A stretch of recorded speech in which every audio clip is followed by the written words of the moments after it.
Hit Music Radio. Hit Music. Vibe 103.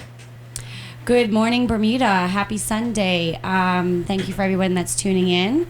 As we know, we have some serious times happening in Bermuda right now, worldwide, but in particular in Bermuda. And I'm sure as many listeners might know or might not know, I am married to a reggae star. And I have access to some tunage that a lot of people are not, well, they're fully aware I probably am, but I would just like to play a little song that's very relative and very relatable into the times that we're living in right now. So take a listen. It's by Kez Namdi and Collie Buds.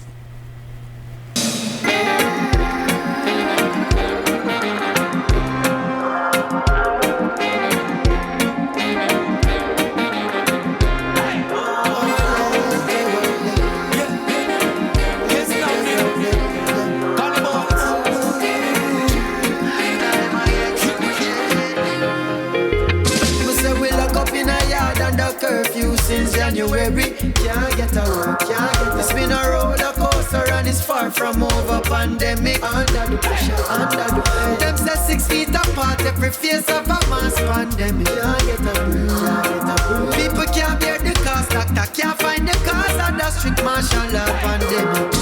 It's a serious time, I did give thanks on my life.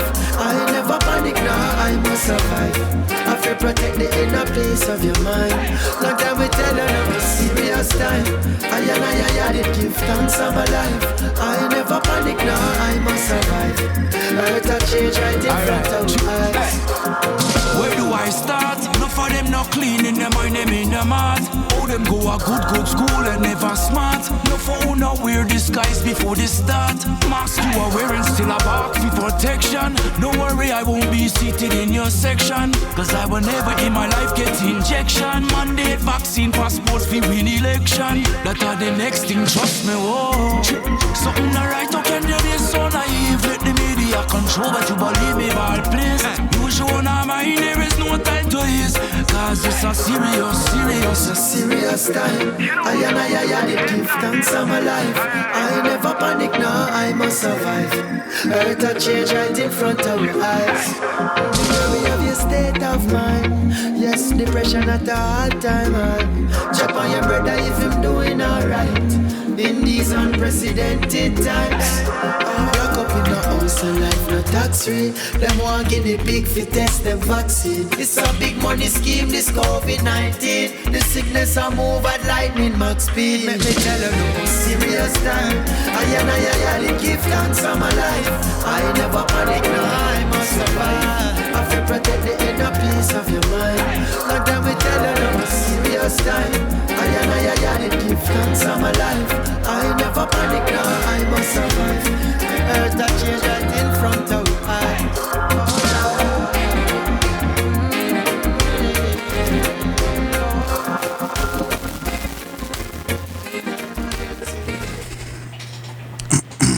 So, I hope you all enjoyed Collie Buds, Kez Namdi. The lyrics, as I said, very relatable in the times that we're living right now. I am actually extremely excited to be here today. I have a lovely panel: Eugene Dean, Dr. Sifu Reginald Ken, Dr. Dowling, Dr. Omni Osaran, Dr. Frith, and also Karen Hodgkins. Yes. Welcome, Eugene. Yes, greetings. We're just to hit on some topics that we're going to be talking about today. Is obviously the 14-day quarantine. We'll actually be giving some updates of some information that's been received from the hotels.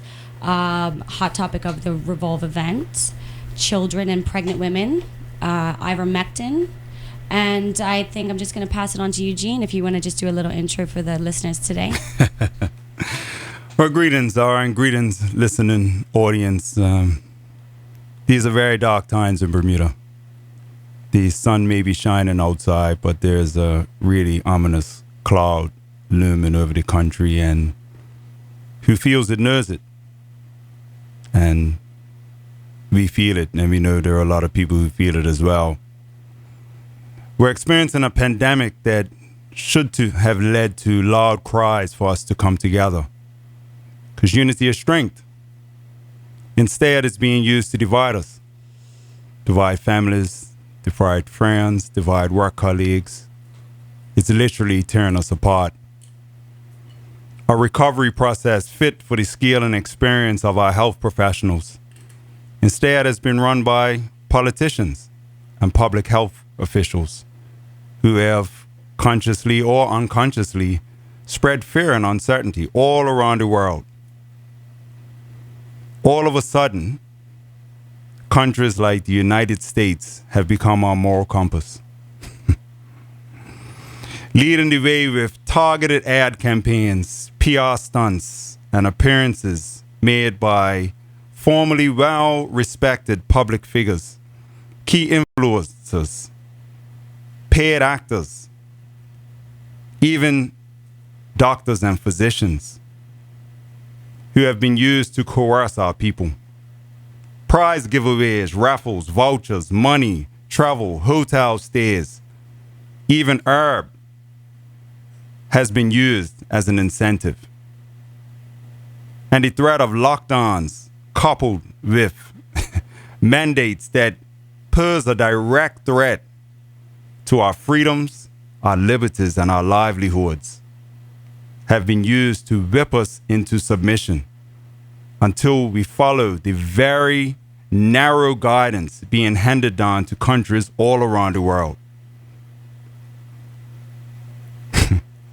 Despite the absence of morality, clear breaches in ethics, and the creation of conditions that make informed consent all but impossible, anyone who questions anything or anyone who shares views other than the status quo narrative finds themselves censored, targeted, and attacked by governments and the media with the intent to damage their credibility. Where is the openness and objectivity? Where are the conversations? Where is the collaboration? And where is the data and rationale to support our current approach? It's very difficult to make sense out of any of this. And for anyone who is really analyzing the data, it just doesn't add up.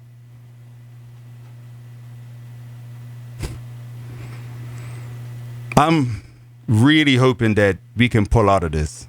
It's almost like a spell has been cast over our country.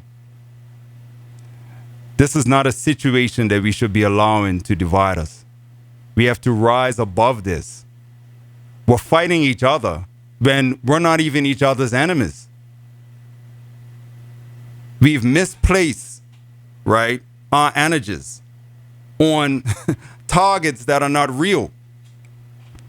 We're here to support each other. And even those of us who have shown the courage to speak publicly, we are here in an effort to bring us together. Mm-hmm. Our efforts, rather than to condemn, are to encourage. We need more conversation. We need more collaboration. Unity is strength. And only through listening and understanding can we create the conditions for respect. And the more we respect each other, the more we will learn, the more we grow, and the better the situation will be for everyone. So with that, I would like to encourage all the listeners to really take that to heart. We can all find ourselves falling prey to external forces. Let's reclaim our power and let's center and focus our intent and make sure that it's all positive. Let's lead with love. Let's be love. Let's be peace. Let's be unity. That's real strength. Give thanks. Amen. Wow. Thank you, Eugene. That was powerful. And that's why we are here today. And that's why I feel so good to be here today, because it is time that we do all come together. We really need to come together. There's too much division. It actually really breaks my heart on a daily basis. So even being in the studio today, surrounding myself with people that want the same thing is so uplifting. It's so uplifting. And we can accomplish this. We can. But you have to have courage, and you have to have love, and you have to come together and unite. Bermuda is too small, and like you said, there's a dark cloud. The sun might be shining, but there's a dark cloud hanging over us. Mm-hmm. So Karen, on that note, can you go ahead and introduce yourself to the people that are listening? Yes, my name is Karen Hodgkins. I have been in the health industry for 30 years. I have helped people to heal, from different, through my weight loss plans, from high blood pressure, diabetes, and I've been a counselor for 30 years in my community. I have a health club. So I have felt very strongly from the beginning, since last year. I was never afraid of COVID-19. It's a virus. Our bodies deal with viruses and germs every day. What hurt me watching in the last year and a half is the fear from the media, fear from the government, fear on a daily basis of deaths. The fear that was put out into the community, I also knew that was not healing the community, because fear makes people very sick. So if we have a virus, we need to be putting out to the community about strengthening our immune system, getting healthier. We need to hear that on a daily basis. How can we have intervention at an early stage? I just cannot believe the direction that governments and media have taken on all of this, that they have not been seen a balance. They have just been very one-sided. They have talked about death. They have talked about vaccine. Death, vaccine, death, vaccine. This is what we've seen. We have not, and fear, and putting fear out into the community. That is not healthy for a community. We are talking about the conversation now, which is taking a lot of fear out of people's hearts, because they can be healed. They can take care of themselves. You have an immune system that can protect yourself. You don't have to be afraid. There's nothing to be afraid of. You are, healthy and strong, and you can take care of yourself. That's one of the things I want to talk about. The fear that's being propagated throughout the community is horrific, in my view. The other thing I'd like to talk about is our human rights. We have rights as human beings. I have the right to choose not to put this experimental drug into my system. And I have the right to not to be discriminated because of that. Right now, we, as Eugene said, we have a divide in the community because we have people that have chosen the vaccine, and yes, that's your choice. If you chose to do that, I have no problem with that. But I also have a choice, and I have a choice not to take a vaccine or a drug that I don't feel happy with going to my body, that I also feel is not being approved. Yeah, exactly. And what's really tough is, and where this gets is there is no transparency at the moment on in regards to the unvaccinated and vaccinated. As all the listeners, I'm sure, are aware, along with by the way, listeners, if you are tuned in, you don't have to sit in your car. There is Vibe 103 is available on the TuneIn app. And also on our website through Chrome and Safari. So it's vibe103.com, or you can listen on your phone on the app as well. So back on track, the 14-day quarantine, obviously there's been no real transparency. There's been releases of potential of what's going to be happening. Based on my knowledge on what I've seen over the last few days, I know that as of June 6th, which was last Sunday, it was supposed to be implemented. And as of today, it was supposed to be implemented again. And then, to my knowledge, on Friday, it was then pushed back to July. It was July 18th on the site. And then apparently there was a typo, and it went back to June 18th. And then now it's just been left in limbo. And get back to Karen's point with the unvaccinated and vaccinated, this is where the problem is right now in regards to the 14-day quarantine. So my question is, one thing is I don't quite understand. How can you have a vaccinated person that tests positive but can go home, but an unvaccinated person tests negative but they have to quarantine for 14 days? Yeah, absolutely. I don't understand how that's asinine to me. I don't quite get it. It's discrimination. Yeah. It's purely discrimination, because I made a choice not to vaccinate. Then I get treated differently than somebody that has been vaccinated. And it's not like everybody can still get COVID-19. Mm-hmm. You know, I know a gentleman that recently, he, you know, I was joking, I was telling him, he's vaccinated, you could still get it. And then unfortunately he came down sick, and really, really sick.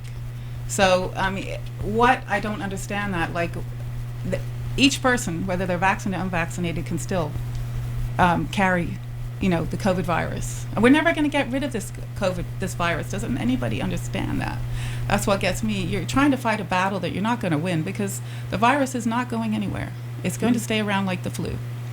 It's going to be here every year. I hate to tell everybody that, but it's going to be here every year. It's a virus. The thing is, we need to take care of our bodies, and make sure that we are healthy so that our bodies can naturally fight it off. And one of the things I talked about before is antibodies. I do believe the government needs to start testing for antibodies, because that is real herd immunity. If people have had it and they've got antibodies, then probably 80% of our community, 90% of the community are protected already. And that would put less fear into the community. They would be less scared. Can I go on and talk about something else? Yes. Yeah. The other thing I'd like to talk about is the fear and control. We have a lot of, in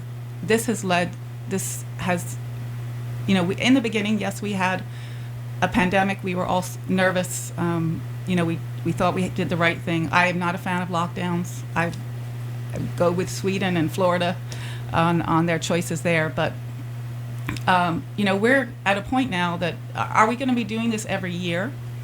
Every year we get the COVID flu comes along. Are we going to be locking down people? Are we going to be controlling us? Are we going to be having curfews? This is also a form of mental control over people that is not healthy for them. It makes people frustrated, makes people angry. This also can damage the immune system. And mentally, it's not good for people. I mean, we've seen abuse. We've seen, not here, but there's been suicides, businesses being destroyed. I don't know how many businesses have been closed. I know in Canada, 200,000 Canadian businesses have closed permanently. I don't know what the businesses have closed here. But that also affects people, when it comes to jobs, financial. That's all stress. And stress is also something that can suppress the immune system. So then it makes you more likely to get a virus. All of these things, the fear and the control is not healthy for the community. I'd also like to talk about freedom of speech. I mean, we do have a right to speak. We probably will have people that won't be too happy with us speaking right now. But recently, just to go on to another topic, we've seen Facebook and Twitter and YouTube suppressing the freedom of speech for people. Well, yesterday in the Senate in the United States, they're now putting legislation towards the big tech companies that they're very angry now, that they see that the tech companies have been suppressing our freedom of speech to talk about all this, and also the medias. And unfortunately, I feel like our media here locally fell in the same trap. They did not do their research. They did not look at their homework. They have just been telling one side of the story until recently, until people like the Bermuda Freedom Alliance and group started speaking out. And I'm so proud of all the doctors and the people that are speaking out and, telling what their truth. Yep, that's great. Okay, Eugene, did you want to finish with anything before we go to commercial break? Well, I think it's just great that more and more people are coming around the table. It's been very positive, the feedback. I mean, on Monday, we had a press conference about a TV series that we released on Tuesday, Beyond the Pandemic. And we've been speaking with health professionals all throughout the island. And we're looking at the moment, we're slated for a series of 10. And it's been very well received. Episode 3 was premiered on Friday evening, and we have another episode 4, that's going to premiere on Monday evening. And so far, people have been really excited about it. So I just encourage people to check out the website. It's www.beyondthepandemic.tv. And in spite of some areas in the media looking to put a negative light on it, the feedback has really been great. We were on Burn News and did an interview, I think it was 5 of the health professionals, and the feedback was phenomenal. I mean, like within the first day, it was like over 5,000 views, and the last time I checked, it's like well over 8,000 views of the internet. So I just encourage people, like, keep supporting, keep listening, keep talking. And we're bringing balance to a conversation that's been extremely lopsided. And I'm just pleased that all the interest and support continues to grow. Okay, great. Yeah. And we'll have Dr. Sifu Reginald Khan when we come back.